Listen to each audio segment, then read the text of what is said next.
Easy to get at kaladkarin daw ako. Ay, sa sobrang suplado ko ni isang babae, walang gustong magtangkang makipagkilala sa akin eh.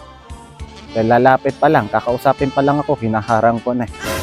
Pag nakipagkamustahan sa akin, binabar ako. Please do not talk to me, don't talk to strangers. I'm too busy with my life. Yung isa mapilit eh, talagang sinadya niya eh. Dinikit pa yung mukha sa akin eh. Kako sabi ko, lumapit ka pa ng isang hakbang, kakasuhan kita. I feel sexually harassed by you. Yung iba, ginamitan ng iba't ibang teknik eh. Ginamitan ako ng salamangka. Hinipnotize ako. Tangina, binalik ko sa kanya eh. Ngayon yung loka. Isang linggong nakatulala. Easy to get. Kaladkarin. Ako, kaladkarin. Para sa'yo, okay. Gusto mo. Angkinin mo pa ako.